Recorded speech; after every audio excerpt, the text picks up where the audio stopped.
What is up? Welcome back to the Yet We Said It podcast, an intergenerational podcast that explores the intersection of both faith and culture Yeah. with the up and coming voice, Janae, Carlee, and the well-seasoned saint. saint. Well-seasoned. Well-seasoned, yeah. Well done. Well done. Y'all, we are going to be talking about friendships, relationships, Oh, community, wow. the Yeah. importance of having healthy friendships, the Yeah. importance of not trying That big to word, make healthy? healthy. Yeah, healthy. That every Okay. person who comes into your life that is the opposite sex should not receive a prophetic word from you that is the spouse that the Lord gave you. We're going to talk about that? Yeah, we Okay. have to. Just because they cute don't mean it's God? Doesn't mean you gotta address counterfeits, because not everybody that comes into your life is a counterfeit. Because they saved don't mean God's will for you? That's going to be Sometimes fun. people are just here for a reason, lifetime and a season. That's huge. Yes. Let's get into it. One of the viral clips from our podcast on boundaries was my story of how God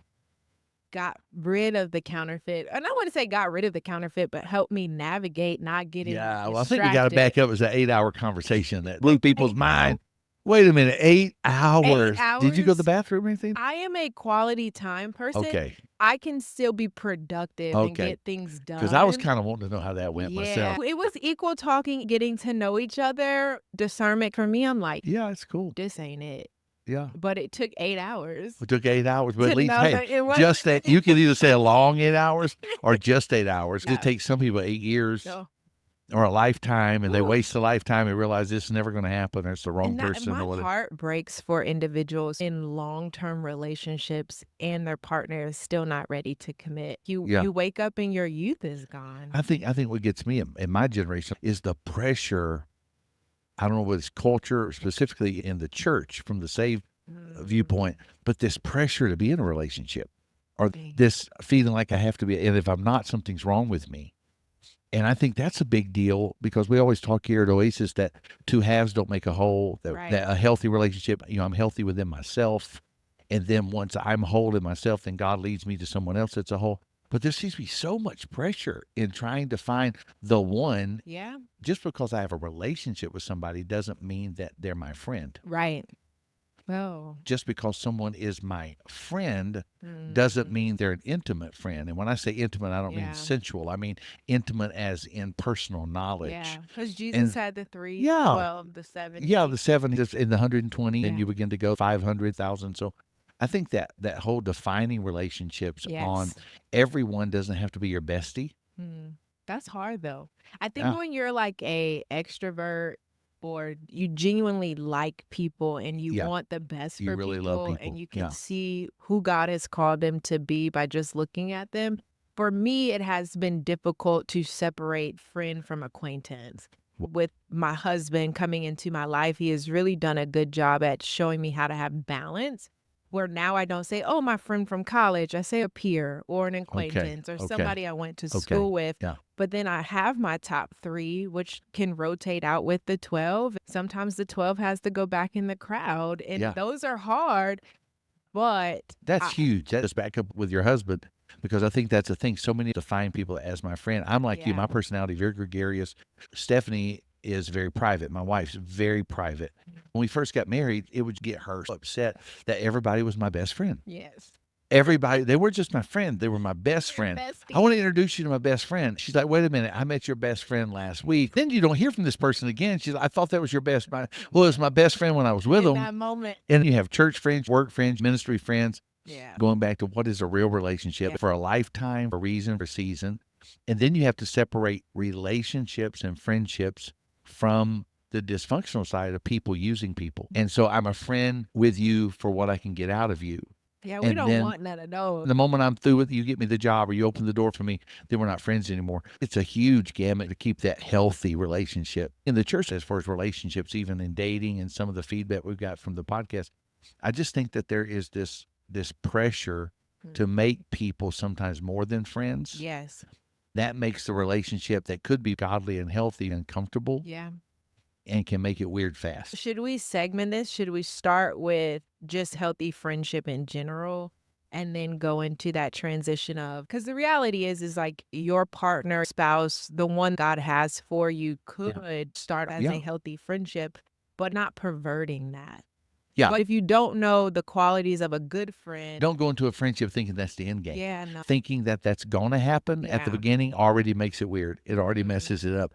If that happens, it happens if you keep healthy boundaries and godly boundaries, whatever. But let's just go back to do it. He that we understand that he that findeth a friend must first show himself friendly. So we have a lot of people that say, That's good. I don't have any friends. That's the first thing people get. Okay, how do I have friends? My immediate thing, Make I'm going to yourself put that available. right back on you, is are you friendly? Yeah. And then I think we just have to separate, because somebody's on Facebook doesn't mean they're your friend. But we've created this whole social I feel media like thing. that's a concept, though. Talk I about just that. heard the concept, but social media has created this narrative that we know people more than what they are. Uh-huh. Because people are sharing glimpses. You're interacting with this Yeah. individual through the digital web, but I get to show you what I want you to That's what I was going to see. say. You're only being manipulated, basically, on what you want to. That So sounds that's so what. bad. So that's what I'm saying. So I think this culture has made it where people feel like they have so many friends, Yeah. and then they're so disappointed and heartbroken when they don't. Right. When something happens and you're alone and it's not on social media, and you don't have the social media support, what is your real life support? And that's where we need to start. What is a real relationship, a godly, safe relationship? Can there be godly, safe relationships with the opposite sex as friends without it getting weird? It's still godly. It's still Absolutely. support. One of my best friends is female, married, has 5 children, finishing her doctorate. Her husband and I are close friends, but she and I are closer. Everybody knows that can be a very safe place, but yet there has to be There has these to be boundaries. there has to Exactly. be- What makes a friend a friend? I trust people until they give me a reason not to trust them.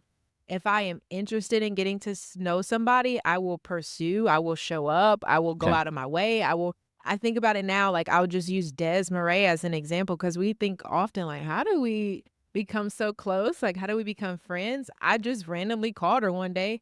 She picked up and we just talked on the phone as Yeah. if we had been friends for forever, and it just kept that continuation. So you're like, I want this person to be my friend. I think Connected. this Yeah. person is cool. Yeah. They love Jesus. We share the same values, but you don't know what a person is capable of as far as like the value they can bring in your life or the value you can bring in their life until you build some type of relational equity with them. Go back to the scripture. There is a friend that sticketh closer than a brother. Yeah. Okay, that's not talking about Jesus. Just so y'all know, that's in the context of that. That's I did that- not know that. that's not talking about Jesus. That's a proverbial saying of there is a friend that Well, sticketh that's a closer than a proverb, brother. so no, It's a 'cause it's proverb. talking It can't about be talking about Jesus. Jesus. So people quote that. No, so that it's a truth Okay. that any of us can have. There are friends closer than a brother, Okay. because you can't pick your family. No. You can't choose your family. I didn't mean You that can like choose that. your friends. Love my family. You can't pick them, but you can choose your friends. Yeah. I believe, we talk about social media. Do you agree? It seems like because of that promise of friends of social media,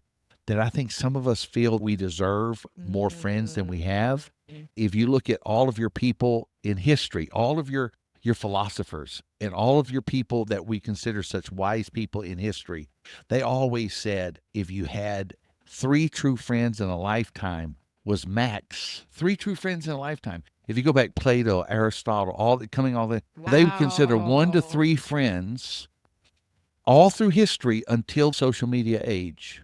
1 to 3 friends. Are we selling ourselves short, buying into a lie that we should have more intimate friends when we need to value the 1 to ones that 3 we we have? And that was a paradigm Yeah. shift for me. I remember at 22 coming out of Elevation, it was the loneliest, darkest season of my life because I was no longer who I presented myself to be. yeah. I was at that crossroad of realizing I'm a child of God and this is who I actually am. And the friends that I have built up over the years or collected along the way, they no longer relate to this new identity. On my 23rd birthday was the most depressed I have ever been. I slept the entire day away. Like I did go out to eat with family, did go to the movies, but I remember journaling and the Lord said this would be the last year this would ever be. And I'm learning that 23 in the Bible means the death or the end of something. I had to come to the end of myself and who I thought I was in order to attract genuine connection and relationship based off of where I was going. And from that place, I now cultivate friendships from an authentic standpoint, not from a persona or false identity that is Because then no people feel longer- cheated. Yeah. People feel lied to, cheated, that you misrepresented yourself. Yeah. And that happens in relationships, even in marriages or whatever. I can Man. tell you marriage counseling in the last 40 years, how many people I've had look at me 6 months, a year, 2 years in. We used the modern term catfish, but back in the day, it was just they lied to me because the person that attracted me is not the person I'm living with. And that happens in relationship and marriages, but it happens in careers. It happens in friendships. I blame consumerism. Consumerism has created this narrative of abundance, this abundance mindset that there's more, Okay. there's more. Look Boy. at how the church has shifted over the last like 10 to 15 years with mega churches and filled out arenas. Yeah. It's not realistic to the model Jesus displays of leaving the 99 for the Yeah, one. exactly. It's not realistic of him going away on his own to pray to God in the wee hours of the night or bringing just 3 individuals to be in the most Yeah. intimate of Even going from 12 to spaces. 3, that whole thing of 12 to 3, and we see John goes to 1, how he focused on that inner circle. Yeah. If we go back historically, Jesus did that. See, in my life, let's back up and talk about relationships and friendships. I use Paul as an example. Mhm. I believe everybody needs a Barnabas, a Timothy, Yes. and a Saul. You need someone pouring down into you. You need to be somebody that is equal to you, that you're bouncing things off of, iron sharpening iron. And then you need somebody that you're pouring into Right. at all times. And that Right. changes. Like Stephanie and I, my wife and I, are in a season in our life right now where some of those roles are changing as we speak Mhm. of our upline. Because you can outgrow mentors, I you can believe it. outgrow coaches, you can outgrow counselors. Which goes back to the reason. I mean, Yeah, sometimes a coach, a mentor is just there for a for a specific specific reason. reason. Will always honor them, Yeah. but I can honor somebody from a distance. Yep. I Good. can honor somebody I never see again. When I speak of them, I will speak with honor, Highly of but I will never see them yeah. again. Yeah. So that's that season, that reason, and that lifetime. Your lifetime goes back to those one or two people that you have met, whether it's at school or childhood or whatever. Those are your ride or dies. No matter what, you're not going to get rid of them. They're just going to be there. Going nowhere. That's a real friend, though. See She's that? tried to end the friendship. Yeah, The friendship then came back. We didn't got into it. That's real FaceTime friends. like nothing ever I can tell happened. you a friend right now that Stephanie thinks we hate each other because we rip each other apart, but we're ride or die. If I'm in trouble, get him here, we're going to rumble. Yeah. There are people in your life that just because you're close to them and just because you're in a situation where you're working together or you're in a crisis, negative things bring us together. That doesn't mean you're friends. We confuse that. Just because we have closeness or history, but agreement, you're agreeing on one area, The it brings church, you I together. feel the churchy colloquialism would be a familiar spirit. Well, okay. That's churchy, but I get it. Birds of a feather flock Yeah, like together if type thing. I've Yeah, yeah. been abused in this area and this person's been abused in this area, then we're bonding over this wound of abuse. Yeah. Wow. Not the redemption side, Wow. not the healed side, not the empowerment side. We're bonding over the depression, the darkness. Mhm. That's sometimes why certain friendships for me don't go as far as I would like them to or thought they should, is because I discerned this is an area God has healed me from. For us to be the friend you desire, you have to go through this healing and self-reflection for us to go further because Yeah. you're blocked by something I've already been freed from. Yeah. So anytime I speak, you're going to look at me from an offended lens, which goes back to this reality that to some people I can be bold, but to an offended lens, I can be blunt. It's two sides of the same coin. Yeah. I'm just bold, I'm honest, I'm authentic, but Yeah. to somebody who's hurt, They're going to hear it rude, totally. and- Yeah. They're going to hear it totally different. Are you in that person's life to help them heal? Good. Do you remain in that work to help them Enduring. heal? Or when is it like, hey, it's best for you and me both? No issues at all. We can be Yeah. acquaintances. There's nothing wrong with being acquaintances. But when we No. use that word friend, it's a big thing. We talk a lot about in Which relationships. goes back to boundaries. It's by identifying it. I just want to encourage you as you're watching today. I don't believe it's God's will. You go back to the garden. It was not good that man should be alone. I don't believe it's the will of God for you to be lonely. Right. God has provided space and people around you that can be a true friend. There are friends that sticketh closer than a brother. That's not just Jesus and the Holy Spirit. This is from the guy who preached and written on the gift of loneliness. I believe in the gift of loneliness. I believe in Jesus departed the lonely places to pray. I believe in spending hours a day in the presence of God. my rhythms. I'm the guy that believes in that kind of stuff. But Yeah. I don't believe that you're supposed to replace healthy relationships with people with a friendship with Jesus. There's a difference between solitude and being lonely. Oh, yeah. And you That's so can't good. approach a Yes. friendship with this desire Yes. to Oh, fulfill yes. connection, because Yes. Yes. connection has to come from the top down. There Yes. has to be an understanding of our identity, Man, that's so an good. understanding of who we Yeah. are, so that when we get into friendships, and don't get me wrong, like, we're going to bring baggage into a friendship. I think about my friend Tyler. The Lord allowed me to grow in friendship with pre-husband, because for me, when I saw Tyler, I'm like, he looks like all the dudes I'm already friends with. I'm avoiding this man like a bad habit. Like, we went to the same church, did the same growth track together. I avoided this man for about 6 months. We have mutual friends. I got invited out for lunch and received a prophetic word. I'm like, okay, this individual is supposed to be in my life. God, what is his role? I'm coming out of a relationship. You have given me this promise of being a wife, but I need to heal. I need to grow in healthy community. I need to be in the field doing the work before this man shows up. What is his role in my life? I remember texting him saying, I feel like God has put you in my life for us to grow in healthy friendship, where I can finally have a genuine male friendship that's not perverted. It took a lot for me to send that text, because, you're looking at the little bubbles, like, Man, what are that's they so, going to yeah. say? Why Yeah. is it taking so long? Does this man think I'm crazy? He's like, no, I feel the exact same way. Yeah.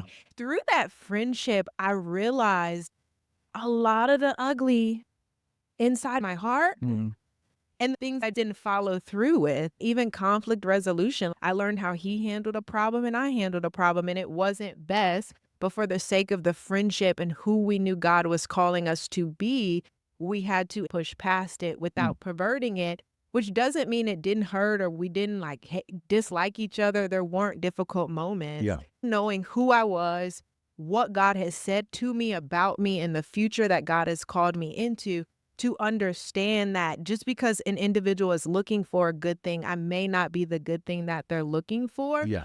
And one of my spiritual moms in a season had shared a story where she was out and about and came across a guy that she knew, and he was like, wow, like, you would make a great wife, like, you should be my wife. And she was like, were you praying for a wife and I showed up?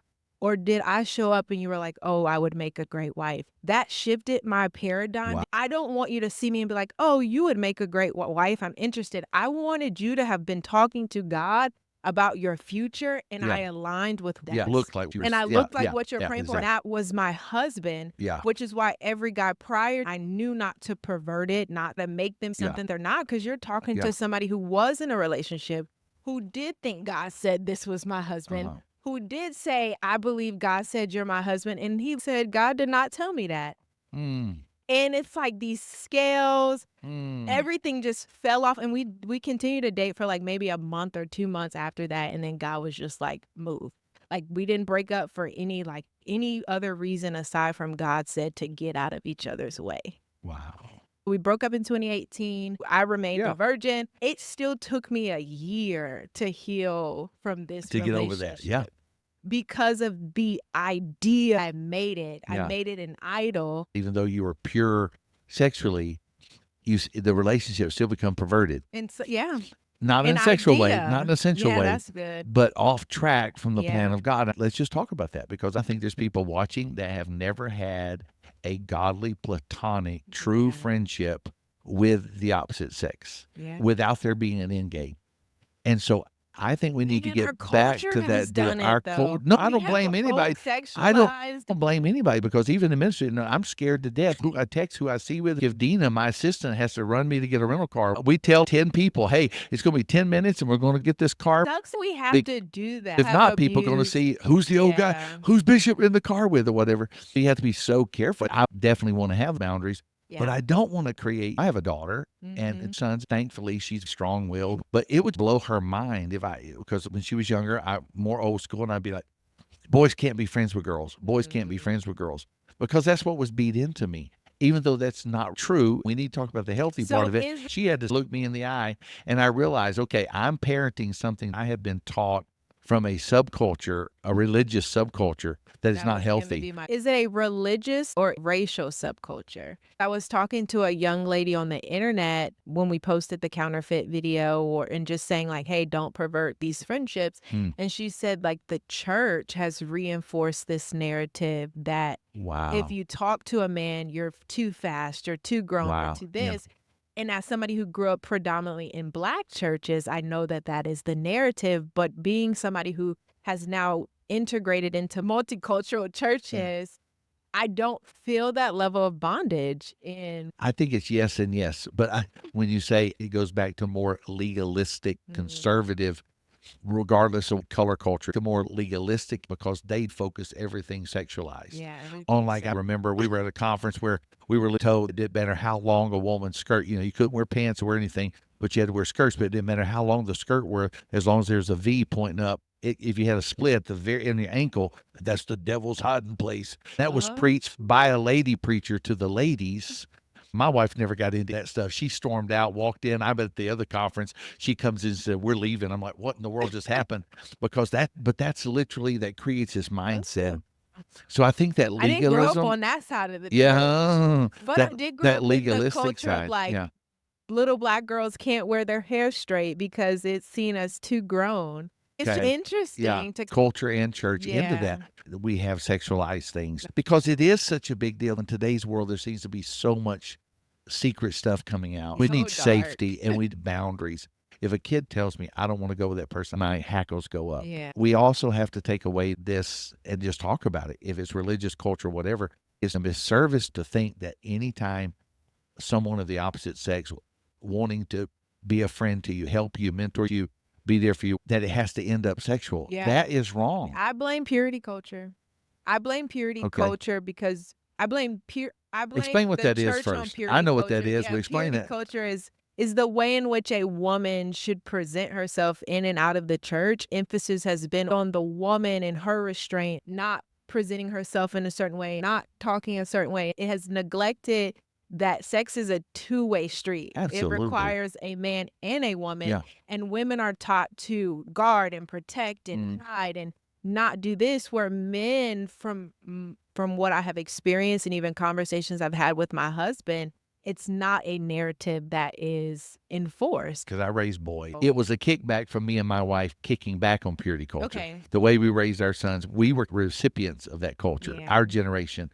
And so the way Like when we that book, Kiss Dating when we Goodbye, saw, which he is like now not You- even a believer. when Alex, our son was 14, he said he was going to write a book because I decided to give dating a chance. But I should text him and be like, write the I book. decided to give dating a chance. Write the book. But I think we did put pressures on the guys too. Your Yeah. tight shorts, your muscle, the whole thing. Because it's both sides. But you're right. In a certain culture, you can put everything on the female, and then it demonizes everything. It does. Yeah. And it And you restricts. call a little 11-year-old girl a Jezebel. She's acting like a Jezebel, and you're like, what the heck? Like Yeah. get through people's skulls right now on this Yep We Said It podcast that Jezebel is not gender specific. Yes, amen. Can somebody It's a stronghold wrapped around mindset. Yes, it's manipulation. Anybody can be controlled or influenced by Jezebel. It don't have nothing to do with makeup and And jewelry. you have to just make decisions to not allow that manipulative Exactly. spirit to operate. It's Oh. literally just making decisions to not Well, do. Well, I believe there's a literal spirit, but a lot of people call it Jezebel spirit. It's just misbehavior. Yeah, it's just It's learned behavior that can be corrected by confrontation. It can be corrected by conversation. It don't have to be cast out. doesn't have to be cast. That's a good point. We said it. Yep, we said it. Like, let's stop labeling women who may be wounded and hurt as Yeah. a Jezebel. It sometimes just takes an individual to come to their side and get to know them. It's interesting to see how intertwined Yeah. it is for Yeah. us to even make the best decisions Yeah. to grow in healthy relationship with the opposite sex. And I think it takes individuals deciding to go against the grain. Even in marriage, it is something that me and my husband have to navigate, because for him, it's like, you don't need male friends. And it's like, wait a minute. If you have a female friend, I promise I'm not going to cut up, because I trust you. Yeah. I trust the God in you. I Yeah. trust the boundaries you have. Yeah. Sometimes you just need another voice. They can't speak into it. That's the key. You can have it, just don't hide it. Yes. And that's like with I think that's I'm getting a very relationship. Yeah. transparent in my friendships. Like my husband has at this point met most of my guy friends. I would say the ones that are present. Yeah. Now that I have defined what certain friendships and things were, it's been a cool, chill experience. And I think that's another thing is when you grow in healthy relationship with a guy or the of the opposite sex, if you're a guy to girl, making sure your spouse is aware of this individual Yeah. and inviting them to meet. It doesn't mean they'll be besties, No. but they'll be cordial and know each other and the history that But you I think have. having, with not just male or female specific, but any friend, not hiding anything from your spouse. If Yeah. your spouse wants to know what you're talking about to them, here. Yeah. Yeah, I think that's the issue. Is so many people are on different accounts, and Mhm. that's not healthy in any Mhm. regard. Because in a marriage, it's all about trust. Yeah. So whether it's a church business or whatever, Stephanie says I should be able to hand the phone and hand it Yeah. up at any minute. Yeah. If you build trust, okay, I trust you. But if the case is there, but people say, what is a healthy relationship? Here's the boundary. So I want to talk about counterfeits for just a little bit, Okay. and then end this with how do I find wise counsel? That's good. As far as a healthy relationship, you say, how do I know this relationship is healthy? Number one, if you are dating someone who have a spouse, do they know? If you're single, Mhm. is it someone your parents and your accountability in your life Yeah. can know? Your pastor, parents, whoever you're Yeah. accountable to. If you're hiding them, it's It's not a not healthy good. relationship. It's not. Can it be public? And Can it be public? public to your space of safety. We're not Yeah. talking like you gotta blast it all over. No. Let's not do that. But No. when me and the day one Gene and me met on this or connected on the dating app, my mom knew we met December 26th, and I told my mom she was my first point of accountability.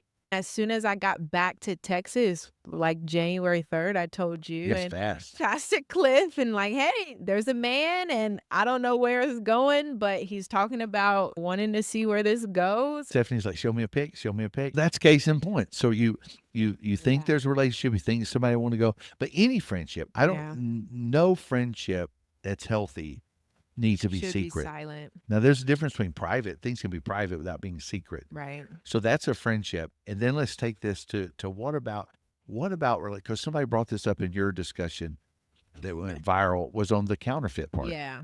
Let's talk about People have been asking, is every person who comes into your life before the promise the counterfeit? No, we can't look at everybody who comes into our life as a potential spouse. No. And not everybody has come to detour our destiny.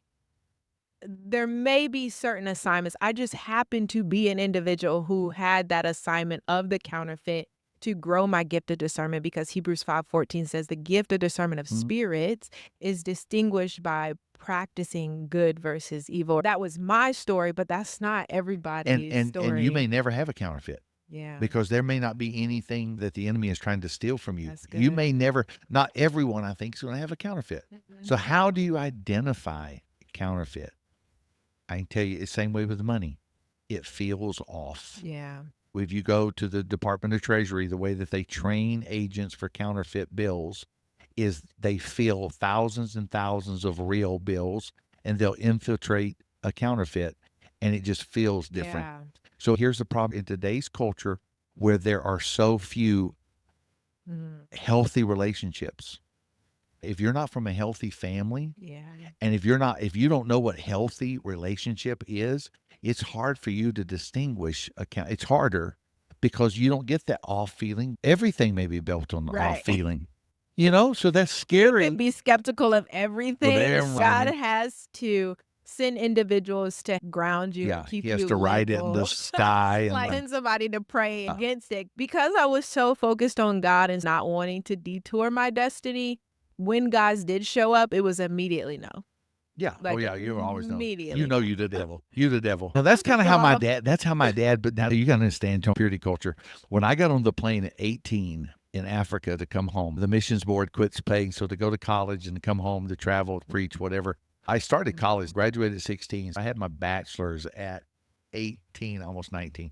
I'm getting on the plane, coming. My dad, who I adore, he just beat it into my whole life, pure, virgin. And he said, you're not smart enough, rich enough, anointed enough for a woman to come on to you. If they're coming on to you, they're after your anointing. Talking about that counterfeit. It is hell coming at you. If anybody tries to pursue or seduce you, Listen. it's the devil. He Yeah. scared that into me, but it was so much truth. Anything that looked sensual or pursuing would just scare me because he said they're That's after interesting. your anointing. Which mine wasn't related to spiritual or the Lord. It was more so coming up in a divorced home, seeing the consequences of two individuals breaking up and not wanting to repeat that feeling for the children if that was the will of the Lord. Okay.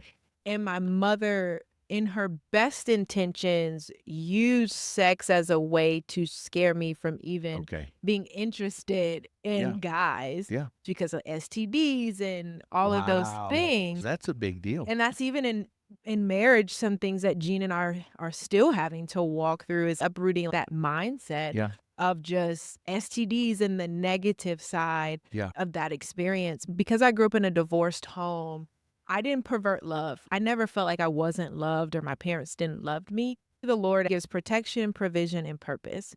A father's role is to protect, provide, and speak identity into our life. Because my dad wasn't physically in the home, I felt exposed. You didn't I feel didn't feel protected. safe. Yeah. I clung to guys as the big brother, as this protector role. So then having to switch my brain to like, oh, this individual might like me, or they may see me in this other lens. It's like, well, I'm loved. I don't need that. I had so many guy friends. I'm like, this isn't healthy. We may not be friends. I'm just clinging to you because of what you provide as protection. Again, it goes back to what you can get Yeah. out of the relationship, which isn't friendship. Yeah. So I pulled out I'm- my phone because yeah. there were some questions we did get asked. Okay. So from a practical perspective, how do you discern between a friend and a husband? I don't know. I've never had a husband before. How did you discern between a wife and Pastor Stephanie? How did you discern between a wife and a friend? I think it was the thing. My mother, because we were pure. My mother prayed. My dad prayed, but my mother prayed so much, and I believed. When I saw her, I knew. Same with her. She went home, called her mother, and told her she thought she had met her husband Wow. that night. There was attraction, but I saw her in ministry. The night I Yeah. saw her, she's ministering, and I saw her in ministry. There was this connection. I was in revival in East Texas at a church. I'm getting up to preach in a spirit-filled church that believed in tongues interpretation. Okay. I get up in the pulpit, and it gets calm. You could tell the Spirit of the Lord is very strong. The pastor's wife goes into the most fluent French tongue. I was in Ivory Wow. Coast as a boy, so I spoke French, went to school in French. God speaks to her and She's speaks never to me. spoke French This woman is before. East Texas, Gladewater, Texas, East Texas country, speaks the most fluent French. Mon fils unique, my beloved son. I hit my knees, and the Lord Wow. spoke to me in public through a mic. She was sitting at the organ, so she's in the mic, and she speaks in tongues. The Lord tells me the girl I met that week was to be my wife in tongues, and freaked me out. Yeah. My story's a little weird on that. Well, It's because cool. my story is not as intense Yeah. as it was a series of God talking to me through visions and dreams and documenting it. So I knew when the Lord told me to get on the dating app, the Lord told me I was no longer hidden. The Lord sent people to say I wanted to pursue you, but God said no.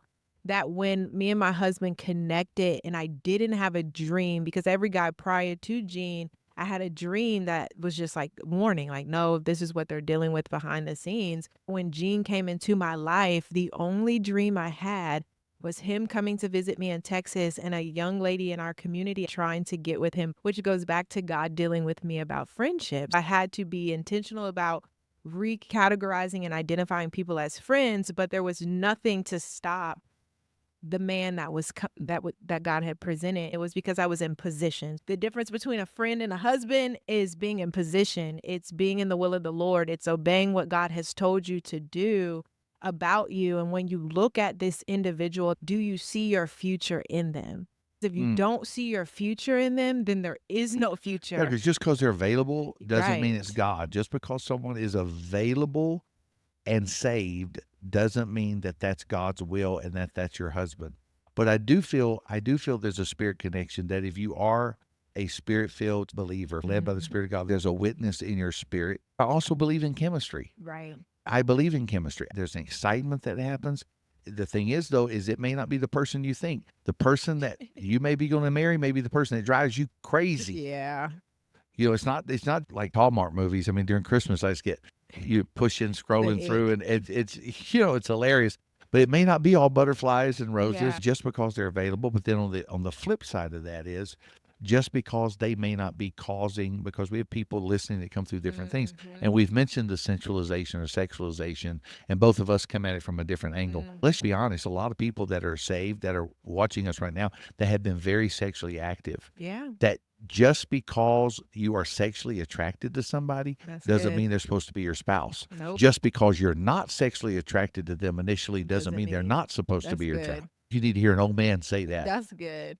No, that's good. That's true. And you're talking to Yeah. somebody who wasn't over sexual, didn't struggle with Yeah. lust. And I'm just going to be very transparent. Like, if I knew what marriage was and what it required, I don't think I would have been so eager to, like, really Would you still be single? I talked to Gina about it. Like, Yeah, if Lord. the Lord was like, let's redo this, I don't know. I don't think Yeah. I would get married. And not to say I don't like marriage and Yeah. I don't like my husband. I love him. It's just the cost, the responsibility. Yeah. I am now responsible for another soul and another person's well-being. Yeah. And Like, then an entire family at some coming the legacy side of it, and don't even get me started there. But Yeah. But haven't we just take it. romanticized the Yeah. church? And I want to talk about wise counsel and we can stop, but I think in the church world, we have romanticized marriage to the point of making it something it may not really be. Yeah, to be obtained. Even though we preach it and we understand it's the example of Christ in the church, we try to teach it. And Stephanie and I try to be honest. We tell Yeah. people it's not that we don't have skeletons, our closet's just open. People are expecting like butterflies, daffodils, and roses 24/7. Like, I Yeah. think we have even perverted this honeymoon phase. Like, there was no honeymoon phase for Gina and I. Not like, for y'all. No, it there was wasn't. very, There it was a wasn't. very There wasn't. sober-minded decision.